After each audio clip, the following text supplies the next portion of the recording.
안녕하세요. 종종 여기 채널을 통해 마음의 위안을 얻던 30대 여성입니다.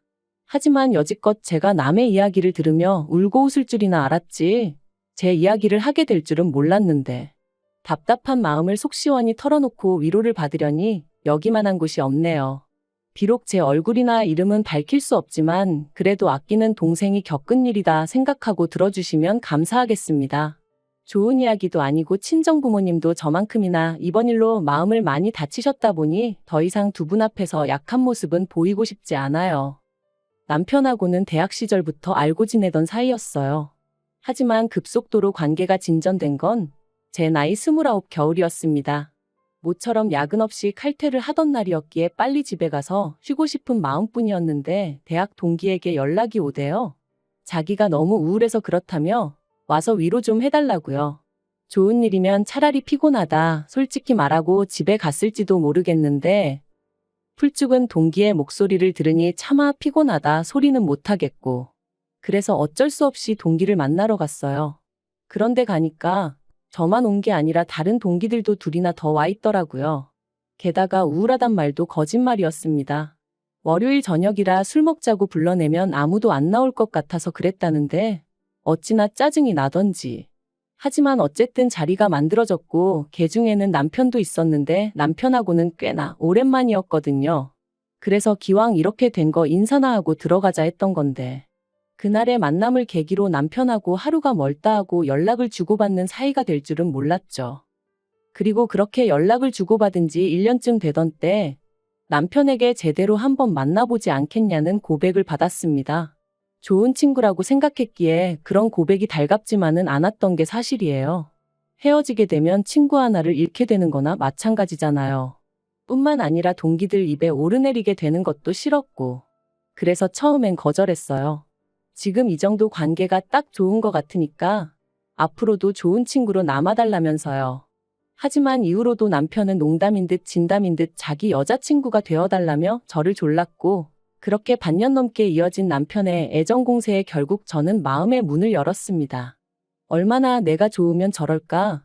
이렇게 나를 좋아해 주는 걸 보니 헤어질 때 헤어지더라도 한번 만나보자 싶더라고요. 연애를 시작하고 저희는 정말 말 그대로 불타올랐어요. 남들이 못 봐주겠다고 할 정도로 닭살 커플이 따로 없었죠. 그리고 결국 자랑은 아니지만 사귄 지 반년 만에 저는 제가 임신을 했다는 걸 알게 되었습니다. 솔직히 말하자면 예상치 못한 소식의 기쁨보다는 충격이 더 컸던 것 같아요. 결혼 이야기까지 주고받던 사이는 아니다 보니 100%의 확신도 없었고 그래서 혹시나 남편이 지우자고 하진 않을지 걱정이 되었거든요. 정말 별의별 상상을 다 하게 되더라니까요.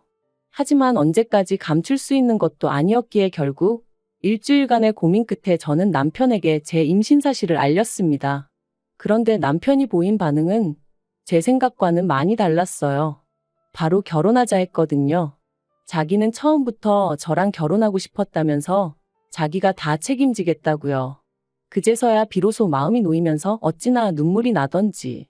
주변 사람들도 의식하지 못한 채 한참을 울었답니다. 하지만 진짜 고비는 그 다음부터였어요. 딸 가진 부모가 죄인이라는 말이 이런 건가 싶을 정도로 저희 친정 부모님께서 저자세로 나가기 시작하셨거든요. 사실 남편이나 저나 객관적인 조건만 따지고 보면 크게 차이가 날 게 없었는데 그럼에도 불구하고 시부모님께선 당신들이 원하던 며느리감이 아니라는 둥 제가 당신들 아들을 채갔다며 날강도가 따로 없다는 둥 막말을 해대셨는데 그런 시부모님 앞에서 친정부모님께선 제대로 반박 한마디 안 하셨거든요. 그래서 제가 왜 그런 이야기를 듣고도 가만히 계셨냐니까 다 저를 위해 그러셨다는 거예요. 시댁 쪽에서 갑자기 결혼 못 시킨다 하면 말 그대로 제가 신세 망칠까봐 그러셨다나요? 그리곤 덧붙이시길 아무리 세상 사람들이 요새 파혼이고 이혼이고 흠이 아니라지만 요즘엔 혼수로 혼전 임신해 간다지만 그래도 어른들 생각엔 그런 게 아니다 하시더라고요. 그리고 그렇게 말씀하시는 친정부모님께 제가 무슨 말을 할 수 있었겠어요? 이날이 때까지 잘 키워주셨는데 하루아침에 제가 다 망쳐놓은 것 같아 죄송한 마음뿐이었지요. 한편 신혼집은 양쪽 부모님께서 반반씩 부담하여 장만해 주시기로 하셨습니다만 양가 다 이런저런 사정으로 돈을 마련하는데 시간이 필요한 상황이었어요. 그래서 일단은 원래 지내던 대로 지내다가 신혼집이 마련되면 그때 살림을 합치기로 했죠. 그리고 며칠 뒤 저는 어디 드라마에서도 못 들어본 말 그대로 거지 같은 소리를 들었습니다.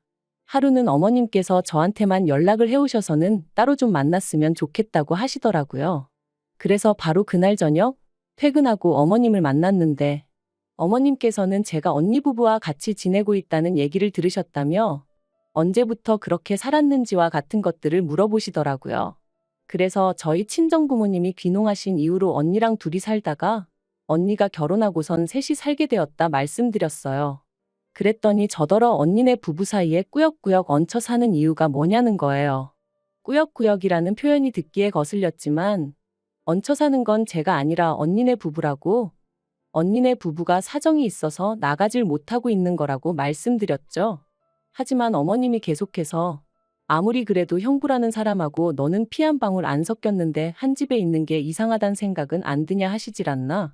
남녀 사이라는 게 불붙는 건 순식간이라며 내 아들하고도 결혼 이야기가 나오기도 전에 일을 저지르지 않았냐. 결국 듣다 못한 제가 도대체 하시고 싶은 말씀이 뭐냐고 단도직입적으로 여쭸어요. 그러자 어머님께서 네 형부랑은 아무 일도 없었냐는데 너무 더럽고 역겨워서 속이 다 미식거리더라고요. 그리고 지금 돌이켜 생각해보면 아줌마 제정신이냐고 하곤 그 얼굴에 물이라도 한 잔 끼얹었어야 하는데 그땐 정말 화가 나는 것도 나는 거지만 뭐랄까 이런 말을 들었다는 자체가 치욕스러워서 손발이 다 부들부들 떨렸거든요. 그래서 간신히 드라마 좀 적당히 보시라고만 했네요. 정상적인 사람들은 그런 생각은 못한다고 도대체 평소에 뭘 보고 들으시길래 그런 역겨운 생각을 하시는 건지 이해를 못하겠다고 말이죠. 이후로 저는 그렇게 먼저 자리에서 일어나 도망치듯 카페에서 나왔습니다. 그리곤 바로 남편에게 연락해 방금 어머님을 만났다며 어머님이 하신 이야기를 전했죠. 하지만 남편이 보여준 반응은 너무나 실망스러웠습니다. 일단은 만나자며 자기가 저 있는 곳으로 오겠다길래 그때까지는 그래도 역시 남편은 내 편이구나 싶었는데 기껏 와서는 저를 차에 태워놓고 한다는 말이 시부모님이 예전부터 남편한테 기대가 크셨는데 이렇게 번갯불에 콩 구워 먹듯 장가를 가겠다고 하니 얼마나 속이 상하시겠냐는 거예요. 그러니까 저더러 그런 어머님 마음을 좀 이해해드리라나요? 어이가 없어서 당신 입장이나 내 입장이나 시부모님 입장이나 우리 부모님 입장이나 매한가지로 같다. 하지만 우리 부모님은 당신한테 할 말 못할 말 가려 하시는 거 모르냐 했어요. 그랬더니 그거야 사람마다 성격이 달라서 그런 거랍니다. 그리고는 자꾸 저더러 안 좋게만 생각하지 말라고 애가 다 듣는다나요? 그래서 제가 남편더러 나한테 이래라 저래라 하지 말고 어머님 입단속이나 잘하라고 쏘아붙였어요. 하지만 상황은 그렇게 끝나지 않았습니다. 출산 예정일까지 한 달이 채 남지 않았던 시점이었는데 친정어머니한테 연락이 왔어요. 그리고는 하시는 말씀이 좀 전에 저희 어머님이 이모님하고 같이 오셨다 가셨답니다. 참고로 제 친정은 서울에서 차로 3시간 거리에 떨어져 있고 남편이 주소를 알려드렸대요. 별 생각 없이 그냥 물어보시니 알려드렸다나요? 아무튼 그렇게 오셔서는 저희 친정부모님께 아무래도 제 뱃속에 있는 아이가 당신 손자가 아닌 것 같다면서 유전자 검사를 해봤으면 좋겠다 뭐 그런 식으로 말씀을 하시더랍니다. 혼전 임신한 게 영 신경이 쓰여서 그렇다며 이해해달라고 하셨다는데 저희 친정부모님께서 어처구니가 없어서 그런 쓸데없는 말씀을 하시려고 여기까지 오셨냐? 입 밖으로 떠든다고 다 말이 아니다 한마디 하셨답니다. 그리고는 커피 한 잔 못 드리겠으니 그냥 가시라셨다고요. 그날도 혹시나 당신들이 잘하면 저를 좀 더 아껴주시려나 싶어서 웬만하면 뜻에 맞춰드리려고 했는데 말 같지도 않은 소리에 그때만큼은 정말이지 어머님 머리를 다 잡아 뜯어놓고 싶은 걸 꾹 참으셨다대요. 그리고 그런 이야기를 전해 듣는 내내 저도 온몸이 바들바들 떨렸습니다. 저한테 막말을 하신 것도 부족해 저희 친정부모님한테까지 그러셨다는 걸 용서할 수가 없었으니까요. 그래서 퇴근한 남편에게 어머님인지 나인지 선택하라 했어요. 나는 도저히 어머님하고 잘 지낼 수가 없다고, 어머님 용서 못한다고요. 그랬더니 남편이 한숨을 쉬면서 그래도 시어머니한테 말버릇이 그게 뭐냐더니 자기는 뭐 어떤 선택도 할 수 없다면서 그럼 저만 연 끊고 살라대요? 그리고는 뭐라더라.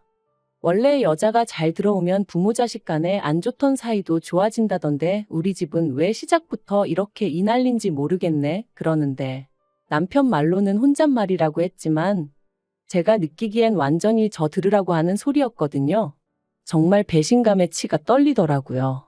그래서 그 자리에서 어머님한테 전화드려서는 저희 친정 가서 미친 소리 하신 거 다 들었다고 그렇게 찝찝하시면 저희 애 보지 말고 사셔라. 저도 며느리로 인정 안 해주셔도 된다 하고 소리 질렀습니다. 저도 어머님을 제 시어머니로 인정 안 해드릴 거라면서요. 그리고 이후로 출산일까지 어머님하고 정말 연락 딱 끊고 지냈어요. 원래도 뭐 얼마나 미주알고주알 말하던 고부관계도 아니었지만요. 그런데 출산하고 이틀째 되던 날 보나마나 남편이 말했을 테지만 어떻게 아셨는지 어머님하고 이모님이 오셨더라고요. 이모님이 제 손에 5만 원짜리 2장 쥐어주시면서 하시는 말씀이 저희 어머님이 말은 좀 세게 해도 정 많고 속 깊은 분이라며 죄송하다고 하랍니다. 저도 자식을 낳았으니 엄마의 심정을 이해하지 않냐면서요. 모든 게 성가시고 짜증나고 그래서 그냥 가시라 했어요. 그런데 한 2주쯤 지났나? 그 무렵부터 어머님이 먼저 연락을 해오셔서는 뭐 필요한 건 없냐? 먹고 싶은 건 없냐? 그리고는 우리 손자 보고 싶다 그러시는데 사람이 죽을 때가 되면 안 하던 짓을 한다더니 뭐 시한부 판정이라도 받으셨나? 별 생각이 다 들대요? 그리고 말이 나왔으니 말이지만 저는 어머님의 일방적인 태세 전환이 하나도 반갑지 않았어요. 하다못해 미안하다 사과라도 하셨으면 모를까. 대충 어물쩍 넘어가려는 어머님의 태도가 괘씸하고 분할 뿐이었네요. 그리고 며칠 뒤 저는 어머님이 왜 그렇게 하루아침에 달라지셨는지 그 이유를 알게 되었습니다. 그건 바로 어머님이 기어이 유전자 검사를 해보셨기 때문이셨죠. 물론 당연히 남편의 친자가 맞았고요. 저는 남편 방에서 발견한 유전자 검사 결과지를 움켜쥐고 언니에게 전화해 나 좀 데리러 와달라고 했어요. 그리고 나이와 함께 간단한 짐만 챙겨 언니의 집으로 향했습니다. 몇 시간 뒤 남편에게 전화가 왔고 저는 그런 남편에게 당신도 당신 어머니도 사람도 아니라고 어떻게 그럴 수가 있냐고 소리를 질렀습니다. 나는 너무 치욕스럽고 모욕당한 기분이라고. 내가 언제 당신 동남아 여행하고 그런 걸로 의심하고 그런 적 있냐 소리를 질렀죠. 그리고는 두 사람한테 너무 실망이라니까.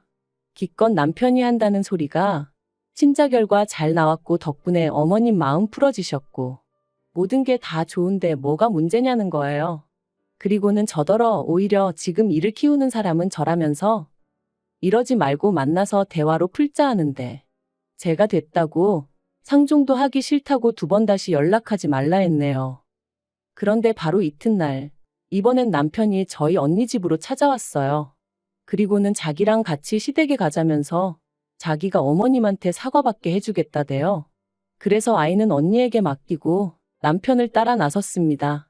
남편이 애도 데려가자 했지만 제가 너도 시부모님도 아직 내 애 볼 자격 없으니 꿈도 꾸지 말라고 했어요. 그리고 그렇게 시댁에 도착했는데 어머님은 제대로 사과를 하시기는커녕 오히려 당신이 서운하다, 억울하다. 당신은 그저 매사 확실한 게 좋아서 그런 건데 제가 상처를 받았다니 유감이다. 그런데 떳떳한데 왜 그렇게 싫어라 한 거냐? 아직도 그건 좀 이해가 안 된다. 그리고 사람들이 형부랑 처제랑 한 집 산다고 하면 원래 다 안 좋은 생각을 하기도 한다. 정말이지 도대체 뭐가 문제인지를 모르시는 건지 모른 척 하시는 건지 한마디로 말이 통하지가 않았죠. 그래서 제가 그런 어머님께 그런 반대로 제가 남편하고 아버님하고 유전자 검사 좀 해보자고 하면 어머님 기분 안 나쁘시냐 했어요. 그랬더니 어머님이 제 예상보다 더 당황해하시며 갑자기 네 시아버지가 왜 나오냐고 그러시는데 찰나였지만 뭔가 있나 싶더라고요. 그래서 다시 한번 말 나온 김에 한번 해보자고 했습니다. 어머님 말씀대로 확실한 게 좋지 않냐고 옛날에는 병원에서 애가 바뀌는 일도 허다했다던데 지금 보니까 아버님하고 저희 남편하고 하나도 안 닮은 것 같다고. 아버님은 키도 크신데 남편은 키도 별로 안 크고 정말 이상하지 않냐면서 이참에 한번 해보자 했죠. 그랬더니 어머님이 저더러 적당히 하라며 소리를 지르셨는데 그때 아버님께서 어머님더러 뭘 잘했다고 자꾸 소리만 지르냐며 저더러 그래 그 유전자 검사하면 네 시엠이 용서해 줄 거냐 하시대요. 그래서 그러겠다 했죠. 그런데 그렇게 아버님 칫솔을 받아 챙겨 현관을 나서는데 어머님이 쫓아나와 제 핸드백을 낚아채려고 하시는 거예요. 다만 제가 운동신경이 좋다 보니 바로 피해서 뺏기진 않았지만요. 그리고 그런 모습을 보곤 남편이 어머님더러 지금 뭐 하시는 거냐고 한마디 하니까 아버님 칫솔을 내놓으라대요. 너무 수상해서 절대 못 드린다 하고는 저도 그때부터 죽자고 뛰었습니다. 그리곤 큰 길가까지 나와서 남편을 기다리고 말고 할 새도 없이 택시 타고 집으로 향했죠. 이튿날 남편과 함께 유전자 검사 의뢰를 했어요. 남편은 저더러 쓸데없는 짓을 한다며 자기는 아버님이랑 입맛도 똑같고 어쩌고 해댔지만 하나도 귀에 들어오진 않더라고요. 2주라는 시간이 어찌나 더디게 흘러가던지 1년 같은 시간이 흐르고 결과지가 집에 도착했네요. 당장이라도 뜯어보고 싶은 마음이 굴뚝 같았지만 꾹 참고 남편과 함께 시댁으로 향했습니다. 어머님은 그 어느 때보다 초조해 보이셨는데 그런 게 제 눈에만 보였던 건 아니었나 봐요. 아버님이랑 남편이 어머님더러 어디 아프냐 왜 그러냐. 그리고 마침내 온 가족이 테이블에 둘러앉아 봉투를 열었는데 역시나 제 예감이 맞았습니다. 남편하고 아버님은 친자 사이가 아니더라고요. 껄렁껄렁한 농담이나 던지고 있던 남편 얼굴은 순식간에 사색을 띠었고 어머님은 정말 땅바닥만 보고 계셨어요. 그리고 그때 아버님이 그런 어머님더러 역시 그 자식 애였냐며 두 분 사이에 뭔가 있구나 싶어서 남편더러 먼저 나가자 했는데 남편이 저더러 너 먼저 나가라며 자기는 이렇게는 못 간다고 하대요. 그래서 먼저 나왔어요. 솔직히 말하자면 어떻게 흘러가는지 궁금하긴 했지만 개족보 집안에 괜히 얽혀서 좋을 건 없잖아요. 그리고 이후의 일은 정말 어디 드라마에서나 볼 법하게 흘러갔습니다. 일단 저는 남편과 혼인신고가 되어 있지 않았어요. 이것도 어머님 때문이었죠. 당신 손자가 아니라고 생각하셨으니 진작에 혼인신고하겠다는 저희를 아주 입에 거품 물고 반대하셨거든요. 그래서 덕분에 아이는 오롯이 저만의 아이였고 그래서 저는 남편과 어머님을 고소했습니다. 변호사를 만나보니 갓 태어난 아이의 머리카락을 엄마인 제 동의 없이 잘라간 것만으로도 충분히 문제거리가 된다더라고요. 하지만 이게 다가 아니에요. 아버님이 어머님하고 이혼하기로 하셨거든요. 아버님이 어머님더러 몸만 나가라고 그러면 저희 남편은 계속 아들로 여기고 지원해줄 건 해주겠다 하셨다나요? 그리고 당신 아들이라면 껌뻑 넘어가시는 어머님이셨으니 결국 조용히 몸만 나가기로 하셨답니다. 이제 소중한 아들과 평생 같이 사셔야 될 텐데 좋으시겠네요. 그리고 저는 남편한테고 어머님한테고 저희 애 죽어도 안 보여줄 겁니다. 제가 아예 능력이 없는 것도 아니고 저 혼자 제 아들은 얼마든지 책임지고 잘 키울 수 있어요. 어머님한테도 저는 누구처럼 뻐꾸기 짓은 안 할 거라고 했더니 아주 손을 바들바들 떠시더라고요. 진짜 뭐 눈에는 뭐만 보인다더니 당신이 그런 전적이 있다 보니 저도 그럴 줄 아셨나 봐요. 아무튼 남편이고 어머님이고 이 호칭도 오늘로 마지막이고 다신 부를 일 없을 겁니다만 아무튼 더러우니까 이제 우연이라도 마주치는 일은 없었으면 할 뿐입니다.